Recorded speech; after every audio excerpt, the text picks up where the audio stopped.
Lonnie's Furniture Company bringing you the show tonight. What a place to go furniture shopping.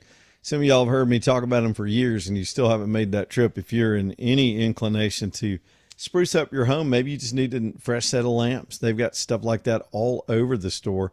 And then what you'll find when you get there are just incredible values, because when you compare quality to price, those prices are incredible for the type of furniture you're getting, the styles that they bring in. It's a pretty timeless business. The more I've learned from John and Reggie and all those guys over time is just you got to buy a lot of furniture at the best prices at market from the best manufacturers. Get it delivered back here and have a warehousing operation that can keep the floor fresh and give people as many options as possible. And then price it fairly. And then you don't have to do gimmicks and sales. And we're losing our minds. Every now and then we'll do something like we just had a sale for Memorial Day where there was a discount on some of this stuff and you get another savings on top of it. But it's none of this going crazy, cheap plastic furniture, crazy, zany furniture store gimmicky stuff. It's just good stuff. Stuff you're going to sit on, stuff you want to sleep on and show off to your family. So go shop there. They're in the little town of Kimberly, Alabama. Huge store. It's almost an acre in terms of just size. And that's not even counting the warehousing operation. The back, so to speak. They've got all that stored all over the place, and they can put their hands on a lot of stuff that's on the ground here in Alabama, ready to come to your house. It's LaniusFurnitureCompany.com, LAUNAUS, LaniusFurnitureCompany.com. Hold on a second, AJ. I got the case of the willies just now while I was talking about Lanius. Let me just shake. I'm like, woo. Okay, I feel better now. Picture Marjorie Taylor Greene in a bikini just popped up on my screen. Oh, gosh. Yeah. She's frolicking in Costa Rica now that she's been run out of Congress, and she just insists on not wearing a whole lot of clothes. She looks like Sammy Hagar in a bikini, I'm just saying. She really does. Y'all seen Sammy Hagar lately? Love me some Red Rocker, but come on, girl. Put a cover on that thing. That's not necessary. I'm just saying. All right. Hopefully y'all got through yesterday okay. We were really consumed with that for most of the afternoon. Still power crews out there running around getting power back on. There's part of my yard where they have to come in off the road and access some lines through an easement onto my property. And those guys were out there working today, just kind of trolling the area, shoring up things from where all those trees came down. We didn't lose power, but just for a minute or two at the house. But traffic lights were out almost all the way home last night as we were heading back, as I was heading back home to get home. And, naturally all that stuff goes off and you got to reset a million things. The internet gets weird, but most people did okay. A lot of tree damage and exactly what we thought. I was looking to see if we had power company numbers to see how many people were still without power, but I got to hand it to them for all the criticism of late of, the way the company's behaving with all this data center stuff and all that stuff. When it comes to just dealing with emergencies, those crews are just the best. They do such a good job and they work so quickly, and it was good to see them all out there today getting stuff done. So anyway, that's now in the past. Like I said at the beginning of the show, we've got several dry days coming, and I'm looking forward to some sunshine, and it should be a little bit cooler too. It's weird. There's a cool front easing down into the eastern part of the country. It's going to get all the way to Alabama, and we may see 40s in the coming days at night and a little bit drier air in the daytime. So that oppressive humidity and some of that stuff we were dealing with just yesterday, we may get a slight break from that the rest of the week and through the weekend. So just enjoy that too. We do need the change. So there's that. Well, it's 2 weeks from today that we all go to the polls and vote in the primary runoff in the Democrat and or Republican primary. Let's just kind of give a handicap real quick. 1819 put up a poll just a little while ago that was put out last night. Mainly Jared Hudson supporters were the first to send it to me because they were excited about the way the numbers look. And it's showing Jared Hudson up 9.5 over Barry Moore.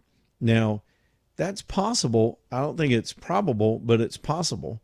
And I haven't had time to sort of vet the poll methodology and the question framing and the all those things that can kind of smoke out if a poll's been weighted one way or the other. But they went ahead and put out the results for all of the candidates coming up next week.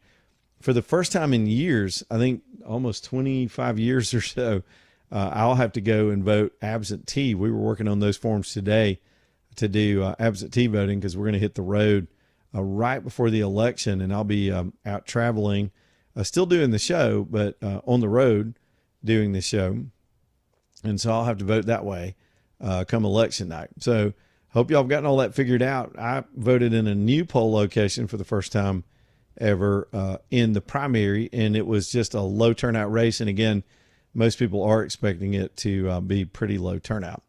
One thing I noticed today, and this is just anecdotal stuff. I mean, we can talk about poll results and numbers, and some of those are going to be all over the place. I do expect, let's just talk about the Senate race for a minute. It's naturally going to tighten. You have voters that voted for the other candidates in the race. And what always happens is they don't always go directly from the candidate they supported to neutral.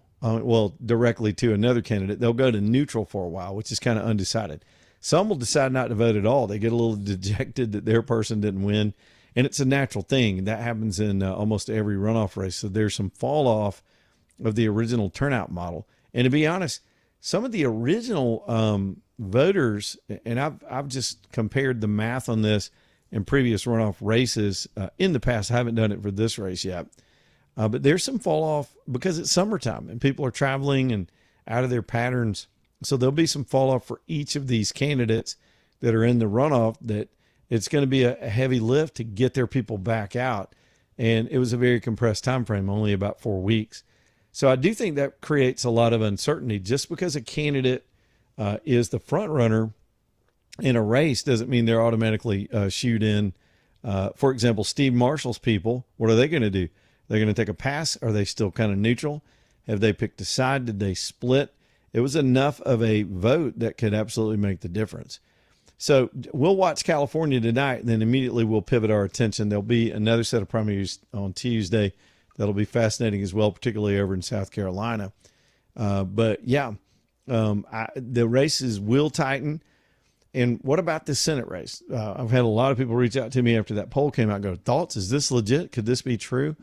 Some more supporters and some Hudson supporters. Here's the thing. I just think in the overall environment, and again, this isn't data, this is gut stuff, okay? In the overall environment that we're in right now, I think Hudson has an advantage of people are really fed up with anybody that's already been elected. And that's not good for Moore. Moore's got a good record. He's got a good record in Congress. But it's at a time right now where people just aren't interested. Not everybody, but a good portion of the voting public are just not interested in anybody that's been part of anything that's been happening. So the anti-incumbent sentiment, as we've talked about day after day here, is not just here in Alabama. It's all over the country right now. People are just wanting to take it out on somebody, and the most logical conclusion are people that are sitting in office. So you watch what happens to Karen Bass tonight. You watch the pushback against Gavin Newsom on the Democrat side, and then you watch what Republican voters have already done in Senate races and House races. They are throwing out people that have been there too long, or they're just kind of fed up with right now. People are still frustrated over energy prices and a lot of things, and the dysfunction of the Republicans. Now, why am I saying all that? I'm noticing that the typical endorsement game is going on, and it makes sense. Honestly, I'd probably be doing the same thing. Anybody that gets behind your candidacy gives you a headline, even if temporary, if some establishment group or some elected official in a county or somewhere decides to get behind your campaign, both the Hudson and the Moore campaigns are quick to put that up. But I'm not so sure that's helping this time. For example, I just saw Will Ainsworth, the current lieutenant governor, on his way out.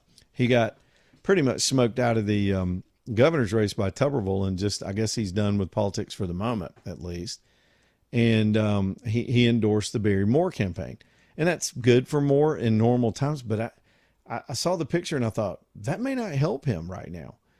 In other words, if I were Moore, I would not over accentuate those things, and I would try to be a little more relatable and less sort of Washington oriented.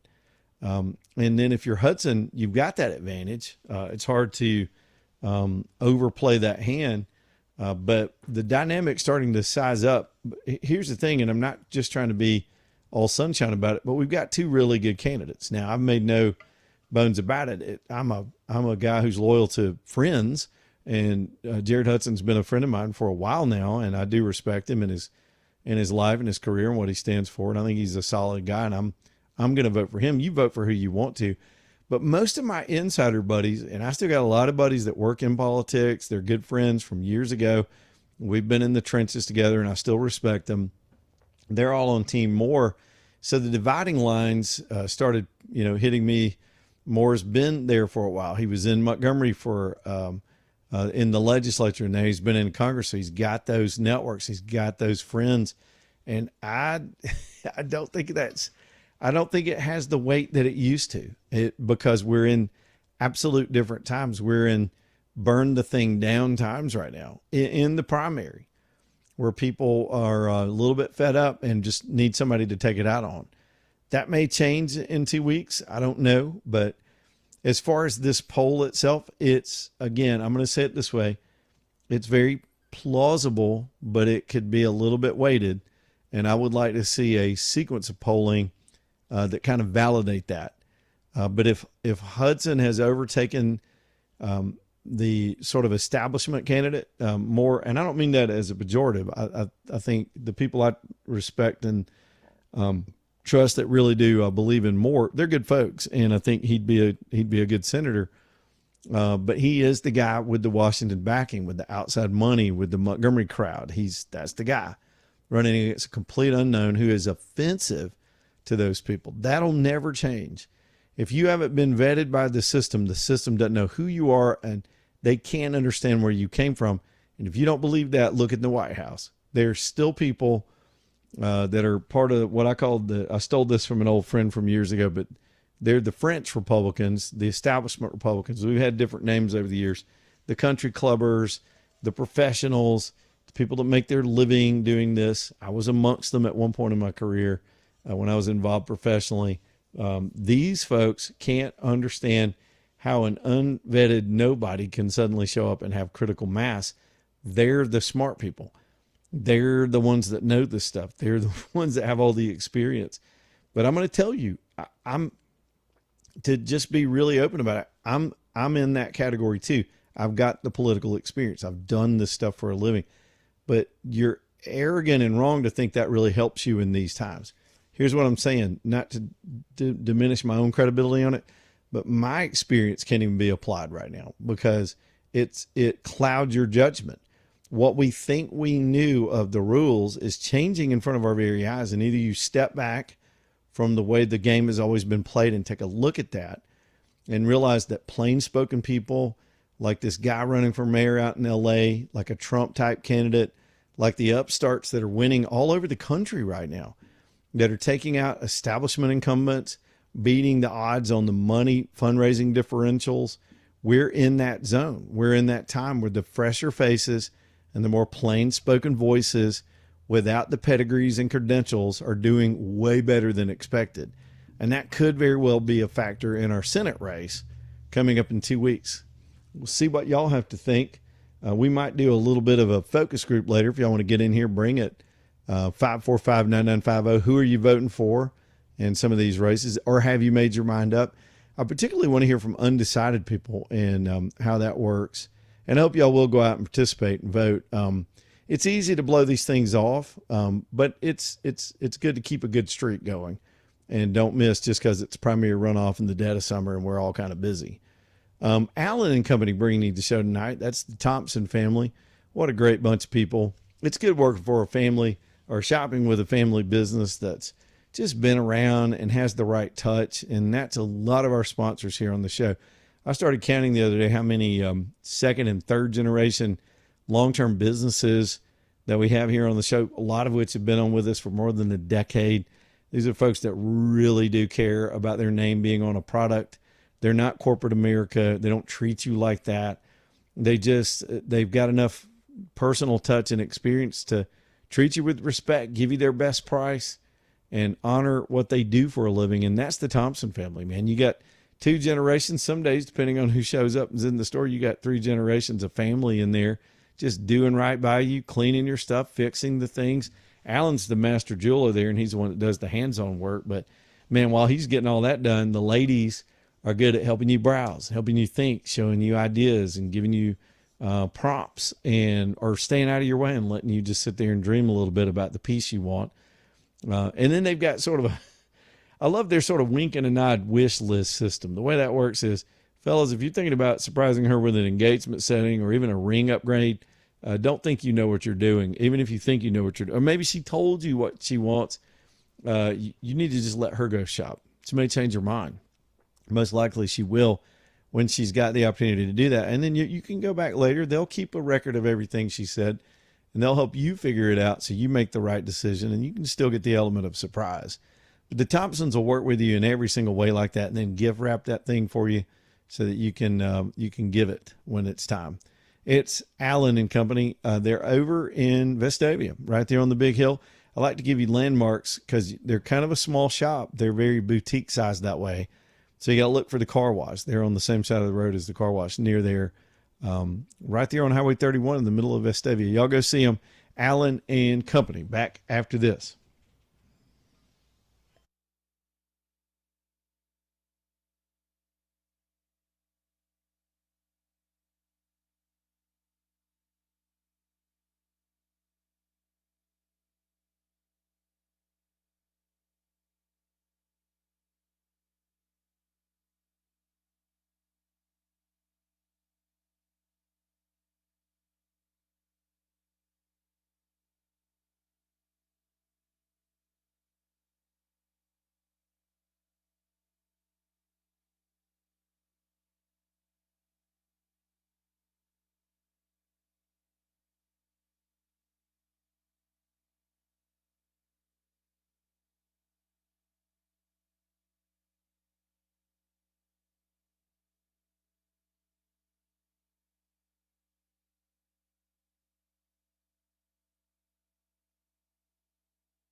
All right, y'all, 323, Leland Live, Talk 995, All American Medals. Next up here on the show, I do appreciate John and all those guys out there that can help you get these projects done. I'll go back and tell a little bit of my backstory. I sort of pieced my project together, not knowing anything. I really wish somebody had pushed me a little bit on some of the size and shape that I had thought out in my mind that I thought would be enough. I wish I'd done a little bit more square footage. Just a few feet would have made a huge difference in some of the things I do with the building. But that's the advantage you have by going to All American, because they're going to help you with the design layout, give you a professional stamp set of plans. You can use that to pull the rest of the project together. Sometimes you may submit that for an electrical bid, or your concrete bid, or your financing, or your zoning. Any of these things, you're going to need those real plans. And then from there, when you're ready, when you've got all that lined up, they'll produce that building. They control the whole process. They manufacture the components themselves. They bend their own steel. They bend their own sheet metal. They do it to spec for your project, your color, your style, whatever you want. And then they bring it to you on their trucks, fully integrated. Their prices are better than their big corporate competitors, and they're just good like that. If something's not right, you're right here close to the factory, and they can get everything ameliorated just as soon as possible. It's All American Metals, good patriotic guys, and they know their stuff. Again, their stuff is custom. Their turnaround is quicker. Their prices are better. This is who you need to use for any of your metal construction, whether it's commercial operation stuff, retail build outs, residential stuff. They even do residential red iron. Some people have to incorporate that into their home construction. There's your source right over there in Bessemer and Hueytown. You can find them at aa-metal.com, aa-metal.com. Okay, let me talk about these. It's kind of the summer of thugs again this year, and it's just crazy. A lot of this is internet driven. It's a combination of societal rot, poor parenting, and the internet. But these communities, the last community to get hit with one of these things, they call them teen takeovers. There's nothing of the sort. These aren't just teenagers frolicking. I even saw a headline. I saw a headline today somewhere. It was like, youth gathering spirals out of control. This is not a youth gathering. These are designed, violent, thuggish, riot-like events. These kids are running wild and overtaking businesses, harming people. Cops have been injured. People have been hurt. I think there have been deaths in the past in some of the communities where this happens. And it's just dangerous. So finally, they're cracking down on it. The Florida Attorney General, after the Clearwater fiasco, cops have to, they gotta work on their tactics, but it's really up to these prosecutors. The cops have to make the collar, they have to make the arrest, but they're going to have to stick it to these people that are doing this stuff until, I don't care if they go 20 years in jail. There is a false notion in this world of soft on crime approaches that failed us beginning in 2020. And we saw the murder rate go up, other violent crimes go up because of the soft on policing approach. And that does not work. These ignorant people like the mayor of Chicago that say you can't arrest your way out of these kind of crime numbers, the hell you can't. You absolutely can. It's the only thing in world history that's ever proven to be effective. We did it in the 90s. The jails were slapped full of people and crime went down. People call that mass incarceration. Well, it's because we got mass violence. We got mass situations all over the country right now, and you got to drop the hammer on it. So the Florida Attorney General says that they're going to do that. They're going to, that behavior is unacceptable. They're pulling together teams of prosecutors statewide to put together procedures and practices to start enforcing this stuff. I mean, because it's one, if the cops snag one of these little thugs that they happen to catch and he's arrested for 30 minutes and he's bonded out on a no bond from some soft judge and there's no real follow-up or crime, what's that kid going to do? Commit another crime. That's just the history of crime. These low-level things turn into worse things, and one day that dude will be on the wrong end of a gun and could spend the rest of his life in prison. Some tough enforcement now is a better solution than just slapping people on the wrist for raging through communities and ruining things for people that are just trying to. You think about the families that they get time off. You get your measly 2 weeks vacation, and then you plan something. You go down to one of the coastal cities all over the country, and you got your family with you, and you got your money that you've saved. Some of y'all put it on a card, but you got to have that downtime, and it's a wonderful thing. It's where you're going to make your memories. And this is your weekend. Mass chaos, violence, noise, ridiculousness all over these communities. Teen takeover, my ass. There's nothing teen takeover about it. This stuff needs to be dealt with, and dealt with a heavy hand and I applaud it. I hope to see some tasing this weekend. It's going to go on all summer because kids are stupid. We were all stupid, right? We were all kids. But this is way beyond kids. Some of these people are grown adults out there clowning with these people in the streets. And I hope they can get it cleaned up. Florida, if there's ever a state that'll do it, Florida will do it. And Florida's very vulnerable to it. This stuff has already been run off the Gulf Coast repeatedly. A lot of communities won't even do spring break because of it anymore. And now it's made its way down the east and the down into Clearwater last weekend. Watch out where you go.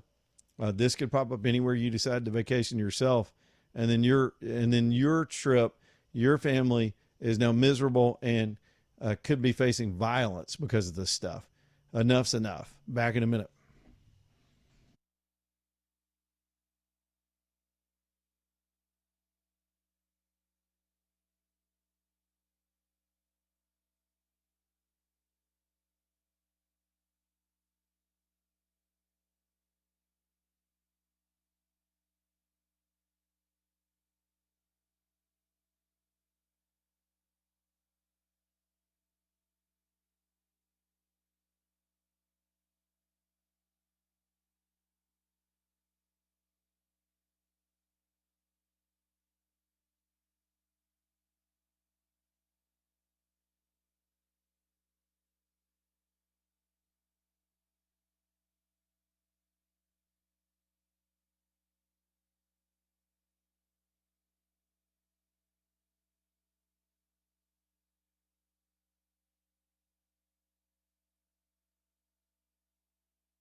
EcoView windows and doors, they can really help you out if you've got an old school home with those single pane windows. I give this speech every night when we talk about EcoView, but it really does make a huge difference. You can talk to anybody that's had this kind of work done. To have real double pane, in some cases, they make triple pane windows. Some of them are gas filled, and that's just a better insulating factor than just a sheet of glass. Sheet of glass is, I mean, that's 700-year-old technology, maybe even older than that. EcoView puts in windows that architecturally will fit the character of your older home, but at the same time give you the modern thermal effect of holding in the heat or holding in the cool air and keeping out the heat and the humidity. Let Becky and her team come over and send somebody over and give you an estimate. They'll count up your windows and do a little measuring and tell you what it's going to cost and help you all along the way. What you'll find, and she can explain this, her team can explain it better than me, but that they can save you, on average, 35% on your heating and cooling bills over the first 12 months. Now, that carries into year after year, but you got to get through all 4 seasons to see what that's worth.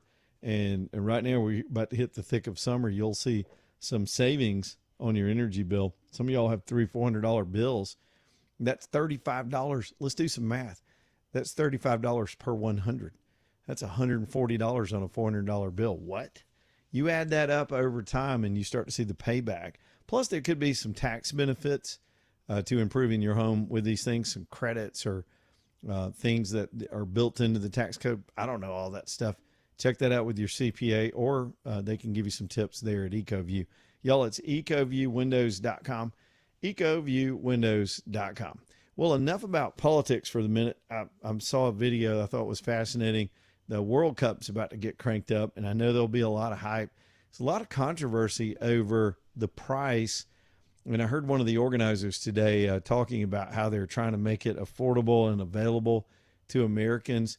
I mean, but what was funny was I'm listening to this guy, and he was saying, you know, families can get in for $250 now, a ticket. And I thought, if you got a family of 4, maybe you're into soccer, as we call it, enough to pay $1,000, take your family. Fine, that's fine. We see people get stupid here in the country over concerts and big football games, and that's not unusual. But that's the entry price. That's the basic price they've been able to come down to. Apparently, over the course of all of the World Cup matches, there were only so many really million of ticket availabilities to the actual events when you add them all up. But I read somewhere that worldwide, they had 500 million ticket requests. And the scalpers have gotten in there and bought up like they tend to do ahead of everybody. And so then you get this price war going on. And I know the economies will sort it out, but I guess it'll be exciting. I think our men's team's pretty good. AJ, do you plan on watching any of this stuff? I don't know if I'm going to have time to do it. I would love to get into it. It's our 250th anniversary. It'd be cool for America to win the whole thing. Kind of rare. But what made me start talking about this was they baptized the Brazilian plane before it took off to come to the United States. It's a cool image. The plane's on the tarmac, and they put some fire trucks out there and sprayed the plane with water. I guess it's holy water. I don't know. And wet the plane down as it drove through the spray from 2 sides with these fire trucks on its way to the United States. Now, this team's going to base camp in New Jersey for all their matches. And, of course, I think Brazil has won the whole enchilada a few times. Are you planning on watching it at all, AJ? I may watch like some of it. I never really got into soccer like that. Yeah. And I really don't know exactly what the heck I'm watching. Me neither. But I don't know. I may watch, especially, you know, if United States team gets to a certain position. Yep. But I mean, obviously, I'm rooting for the home team anyway. It's going to have to be like the hockey thing. I thought about this the other night. You know, suddenly I didn't even know hockey was going on. Suddenly the men's team was getting ready to play Canada and beat them, and that was a cool moment for the men's hockey team. So it's just how we are when when there's something at stake and our countries has performed well, there'll be a huge rally. So if this tournament is to make the kind of money they want and to be the success here in the States that they want, men's team's going to have to do well. If they get bounced early or don't do as well in this tournament, Americans, man, we're getting jacked up for what we call football just weeks away, believe it or not. And so I don't know. I've got friends they'll wear the European jerseys and they're all into it, and it's neat. But just like you said, AJ, I have watched it for years. My kids played. Now I'm watching Jessica's youngest. He's made a travel team. We're proud of him. He's going to be playing. I'll be watching a lot more soccer. I still don't know what's going on.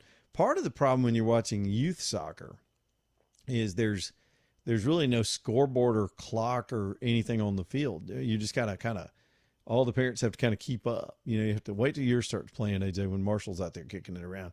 You get excited for them, but you pull them for your team, and it's your team and your kid, but you don't know what the score is half the time or what the penalty was. The guy will blow the whistle. And the biggest thing is you don't know how much time's left on the clock, because if I got to be honest with y'all, most of us are standing there going, damn, how much time's left in this thing? Aren't we done? Yeah, because don't they get like go now? Get to the 80 minutes and it's like, oh, we got 15 more minutes to go. I'm like, wait, what? With the pro thing, when you're watching it on television, I mean, you got the clock, you got the score, you got the announcers to tell you what's going on. So I just think if we were better organized and understood the game better, maybe the bigger game would make more sense to us. We'd get all fired up about it. Because let's be honest, a lot of us just go to these fields and do this stuff because you just support what your kids are doing, right? You're going to show up and bring the orange slices and yell for your kid and then get the hell out of there as fast as you can because you're burning your whole Saturday. That's how it goes. I went through a lot of lacrosse this way too. That was a brand new sport to me. And two of my boys played. One played into college, and I still don't know what I was watching. You can tell when they score, and that's exciting, but I still don't know the penalties. And I know I just sound like an ignorant American, but that's just not our sport. I got in an argument. I'll never forget this. I was getting my hair cut in 1990 in London. I'd never been anywhere, never been overseas. I was kind of shaggy haired coming out of college, and decided I was interviewing for jobs over there. So I decided I better go clean it up. AJ, I went to a Pakistani barber. I don't ever make appointments. I just popped in there, and this dude was from Pakistan. And so we start talking, right? And he starts trashing my country. And not bad. He's trying to rib me a little bit about being American. And I'll never forget this argument. It turned into an argument. He basically quit cutting my hair. I just walked out of there. It's true. I was also 23 years old, so you can imagine the mouth I had. But this dude starts telling me how football players in America are wimps and sissies because they have to wear all those pads. He's like, they wear all the padding. He goes, it protects them. They do not get hurt. I was like, dude, you have no idea. You ain't never been hit by a hard helmet by 350 pounds. Yeah, it's going full speed. Like it's like getting hit by a small car. I don't know how many times a day. Oh yeah. And these soccer guys, granted, they're incredible aerobic shape. I mean, to run that long without stopping, and they're totally athletic, but tough. I mean, I've seen them flop. They're worse than NBA basketball players. They fall into grass and like, because they got to get, they got to buy some time for the team or let everybody catch their breath or milk a penalty or something like it's part of the sport. Everything I know about soccer, I got watching Ted Lasso. Have y'all ever seen Ted Lasso? You don't have to know soccer to think it's a cute series. I think it's on Apple TV. I don't know if they're coming out with a new one or not. It did get a little weird in parts, but it was fun to watch and an interesting little show nonetheless. But that's about as much as I understand about the European version of that culture. Anyway, old Pakistani boy, at one point he goes, "Get out of my chair." I was like, "What did you just say?" He's like, I'm done. You get out of my chair." I think he was either telling me that he was finished cutting my hair or he was just not going to do it anymore. So I still paid him, but I was looking in the mirror for the next week going, did he finish? Trying to see the back. Did he carve something in the back of my head? What's going on right now? I was paranoid. Anyway, so here we go with the World Cup. There'll be a lot of hype surrounding that. Do you know which network? I don't even know which network is carrying it. I think Fox is all in on it too. Probably, and I know there'll be international coverage as well, but I don't know. Like you said, if the men's team does well, if the American team does well, I'm all in. I'll do it. I just hope we have cool jerseys. Yeah. That's all I got to say. It's going to be televised across Fox and Fox Sports 1. I thought it was Fox because I'm seeing a lot of hype on the Fox News channel about it. And then Telemundo and Universal. Telemundo. and Universal. Go! They get excited. They get really excited. And they can't understand why we don't get excited. I'm like, dude, I've been watching this for 3 hours. Nobody's done anything. Yeah, all I've been seeing is a bunch of running. That's it. They kick the ball, and they kick it around on one end, and then they kick flop it back to because somebody like brushed their ankle. Oh yeah, it's like, yeah. I twist my ankle, it hurts. It's football. They call it football. Football. Danny Knowles is with the Knowles Group. Let's talk about him for a minute. Look, my man Danny. I said it yesterday, I think, when I was talking about him. I never in a million years, if we all sat down, I should go get our yearbook out and see what it said he was going to wind up doing. But I wouldn't have thought it would be a world-class financial planner. But there he is, helping people, get over the nervous conditions of the market sometimes, or the uncertainty of knowing when you want to retire, or how much you're going to need, or how you're going to get there, or even just to give you some tough love and discipline to make sure you're making your contributions and keeping yourself on track. That's what he and his team have done for decades. Danny has worked for some of the biggest, most successful firms in the country. And then years ago, he just said, I'm done with the corporate world. I want to have my own shop, do it my way, and take all this I've learned, but be able to put that personal touch on it. Cause Danny and I grew up, we didn't have a whole lot growing up. We had everything we needed, but it was a little, town, little rural southern town where the mill had closed and people were doing the best they could. We both had single parents, and you do what you can. And boy, did he go off and become a success. And he hasn't forgotten that. He hasn't forgotten how hard he's worked and the values that the folks that raised us all around us, our whole community, taught us. So he treats people in this audience with respect. It's one of the things I knew immediately when he wanted to come on the show. I was like, he'll be good to the audience. He's going to give them. He won't care if you show up with $25 or $25 million. He's going to talk straight with you, tell you what you need to hear. Not what you want to hear, but what you need to hear about your money. So y'all reach out to him, whether you've gotten control of your assets now and you just need a better management or placement, or you're just starting over or starting out. Sometimes life will deal you a setback and you cash out of these things and you want to build it back up. He can help you with that strategy. Maybe you're just young and starting off in life. You want to do things right and be a saver and an investor. They can help you with that too. It's the Knowles Group. Listen to them on the weekends here on the show, Knowles. They've got a show called Understanding Money on Saturdays and Sundays here on the station. It's theknowlesgroup.com, theknowlesgroup.com.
It's 3:51, Leland Live, Talk 99.5. Let's keep this thing on time. We'll open up the phones here in a minute, 545-9950. I'll get to Will here in just a second. First up, Work Trucks, bringing you the show tonight, TRUX. You got to throw that X in there.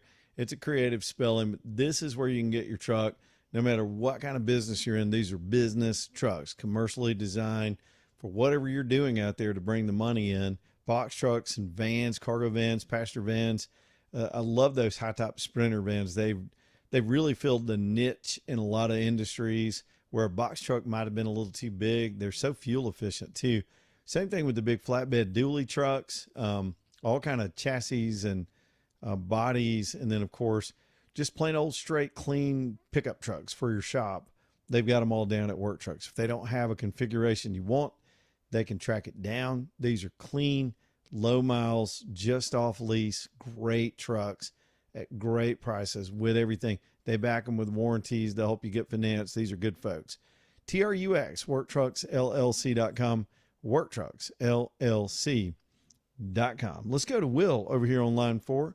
Get a call in here before we get to the top. Will, what's going on, buddy? I'm doing all right, Leland. How you doing? How you doing? Well. Awesome. Yeah, you're talking about the FIFA and all the ticketing issues. My dad and I went in 2010 to South Africa. He took me, and then I took him in 2018 to Russia, and I bought tickets before the U.S. got knocked out, so we didn't even get to go. Yeah. But we had so much fun, and I can tell you, you can have just as much fun going to the FIFA fan zones that they set up, like in the host cities where – you're not in the stadium at all, but they've got beer and vendors and big TVs showing all the matches, and some of that is even more fun than being in the stadium. So I can say there's opportunities, but it's real frustrating, the whole ticketing system. I applied for tickets because it's like different windows that you do. You know, over a month's time span, they release a few tickets, and you might get a lottery to be able to buy some. And I didn't get any, and it's frustrating, having been to a couple World Cups, and they can associate my fan ID that I've been there, and they know that I've shown up to games before. So it's a whole mess, FIFA as an organization. You know what's weird is I recognized your voice, Will, and realized who you are. I was really good friends with your dad back in the day, and I've seen you play as a kid soccer. I remember he and I both, our sons were on the same little soccer league when y'all were small kids. And just like you, my kid, he's trolled around everywhere trying to get tickets and trying to get in. He's really frustrated. He winds up when he travels he's been to World Cup in London. He's seen all these crazy sporting events around the world, but he wanted to go in America, and he's been bouncing off the system ever since.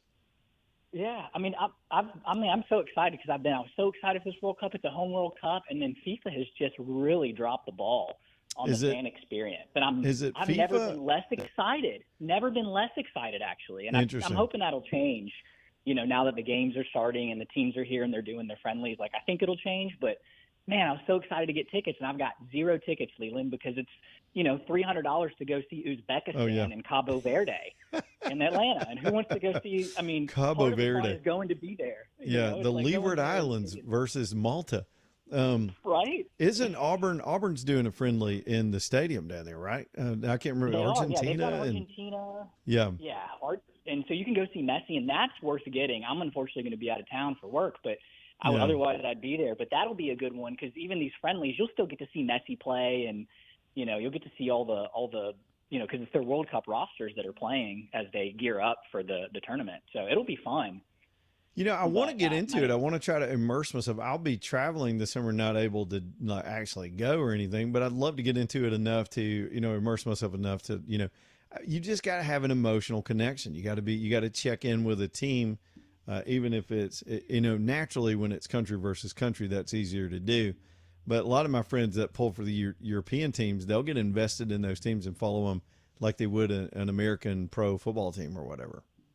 Oh yeah, English Premier League and all that stuff. I've never been that big of a fan to watch all that. I mean, I'll watch some of the big, you know, Champions League games and some of that, but that's another level of fandom that I never got to. But the World Cup stuff's fun because everybody's representing their country, and honestly, the first 2 weeks where everybody's still in it and there's a chance, and you're looking at the tournament bracket. It's the same thing with youth sports, right? You're always like, oh, okay, if we get in, if they beat them, or if we score more runs here, or if we, you know, do that, can we get through? And that's some of the most fun because everybody still has hope for their country and their team. So the first couple weeks, definitely being in the bars where people are, and we have such a diverse culture here that you're going to have people that you don't know that from their family, ethnicity, they're from all over the world, and they're going to start supporting those teams, and it's so much fun. So I'm excited as that starts to happen. But getting into the stadium has just been, it's terrible experience. So did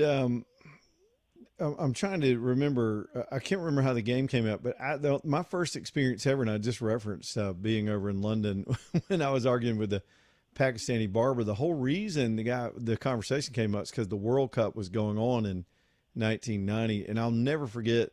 I was walking when you would walk down the street. Again, I was this little country kid from Alabama, but it was coming out of every car, every house that had their windows open. England and Ireland played, and I think they played to a draw, if I remember right.